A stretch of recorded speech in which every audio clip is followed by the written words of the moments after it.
சனி பகவானால் ஏற்படும் துன்பங்கள் விலக சனிக்கிழமையில் செய்ய வேண்டிய 5 பரிகாரங்கள்.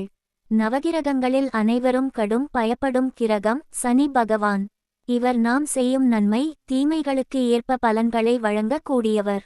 இவர் அளவுக்கு அதிகமான துன்பங்களை கொடுக்க கூடியவர் என்பதால் சனிப்பெயர்ச்சி நடக்கப் போகிறது என்றாலே அனைவரும் என்ன ஆகுமோ என பயப்படுவார்கள். சனியின் தாக்கத்தால் நீங்களும் பலவிதமான துன்பங்களை அனுபவித்து வருகிறீர்கள் என்றால் மறக்காமல் சனிக்கிழமைகளில் மாலை நேரத்தில் குறிப்பிட்ட சில பரிகாரங்களை தொடர்ந்து செய்து வாருங்கள். நல்ல பலன் கிடைக்கும். துன்பங்கள் தீரும். சனி தாக்கத்தை குறைக்கும் சனிக்கிழமை வழிபாடு. சனிக்கிழமை சனி பகவானுக்கு உகந்த நாள். அன்று சனி பாதிப்பு உள்ளவர்கள் சில பரிகாரங்கள் செய்தால் நல்லது. சிவனை வழிபடுவது சனி பகவானை மகிழ்விக்கும் சிறந்த வழி. சனி பகவான் சிவ பக்தர் என்பது நம்பிக்கை. அதேபோல் சிவபெருமான் சனியின் குறி என்றும் சொல்லப்படுகிறது. இதனால் சனிக்கிழமை மாலை சிவலிங்கத்திற்கு சில எளிய பரிகாரங்கள் செய்தால் சனி தோஷம் குறையும்.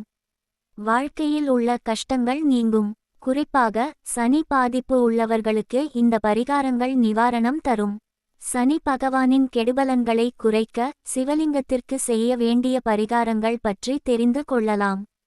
இந்த பரிகாரங்களை செய்வதன் மூலம் சனி தோஷத்தின் தாக்கத்தை குறைக்கலாம். வாழ்க்கையில் மகிழ்ச்சியையும் அமைதியையும் பெறலாம். இந்த பரிகாரங்களை நம்பிக்கையுடன் செய்து சனி பகவானின் அருளை பெற முடியும். சனி பாதிப்பு குறைய செய்ய வேண்டிய பரிகாரங்கள். சனிக்கிழமை மாலை ஒரு செம்பிலோ அல்லது வெண்கலத்திலோ தண்ணீர் எடுக்கவும். அதில் கருப்பு எள் சேர்த்து சிவலிங்கத்திற்கு அபிஷேகம் செய்யவும். கருப்பு எள் சனி கிரகத்துடன் தொடர்புடையது. எனவே சிவலிங்கத்திற்கு கருப்பு எள் கலந்த நீரால் அபிஷேகம் செய்தால் சனி தோஷம் குறையும்.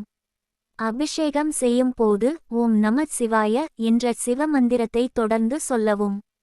வில்வ இலை வழிபாடு. சிவபெருமானுக்கு பால் மற்றும் வில்வ இலை மிகவும் பிடிக்கும். சனிக்கிழமை மாலை சிவலிங்கத்திற்கு காய்ச்சாத பால் ஊற்றி ஓம் நம சிவாய என்று சொல்லவும். பிறகு வில்வ இலையை அர்ப்பணிக்கவும். இந்த பரிகாரம் மன அமைதியை தரும். சனி பகவானின் கோபத்தை குறைக்கும். வில்வ இலையை சிவலிங்கத்தின் மேல் வழவழப்பான பக்கம் இருக்குமாறு வைக்கவும். நீல நிற மலர் வழிபாடு. நீல நிறம் சனி கிரகத்தை குறிக்கிறது. சனிக்கிழமை மாலை நீல நிறத்தில் உள்ள அபராஜிதா அல்லது சங்க புஷ்பம் அல்லது நீல ஊமத்தம் பூ போன்ற பூக்களை சிவலிங்கத்திற்கு சாற்றுவது நல்லது. இதனால் சனியின் கெடுபலன்கள் குறையும். சிவபெருமானுக்கு இந்த பூக்கள் மிகவும் பிடிக்கும். இந்த பூக்களை சாற்றுவதால் செல்வம் பெருகும். செய்யும் செயல்களில் உள்ள தடைகள் நீங்கும். கடுகு எண்ணெய் தீபம். சனி பகவானுக்கு சனிக்கிழமை கடுகு எண்ணெய் அல்லது நல்லெண்ணெய் தீபம் ஏற்றினால் அது மிகவும் நல்லது. சிவன் கோவிலில் சிவலிங்கத்தின் முன் தீபம் ஏற்றி சனி ஸ்தோத்திரம் அல்லது சிவசாலிசா படிக்கவும். இதனால் சனியின் கெட்ட பார்வை நீங்கும். தடைப்பட்ட வேலைகள் நடக்கும். நீங்கள் போடும் திட்டங்கள் வெற்றி பெறும்.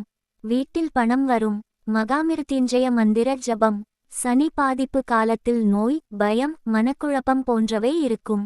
சனிக்கிழமை மாலை சிவலிங்கத்தின் முன் உட்கார்ந்து ஓம் திரையம்பகம் யஜாமகே சுகந்திம் புஷ்டிவர்த்தனம் உர்வாருகமிவ பந்தனான் மிருத்யோர்முக்ஷிய மாமிருதாத் என்ற மகாமிருத்யுஞ்சய மந்திரத்தை 108 முறை சொல்லவும்.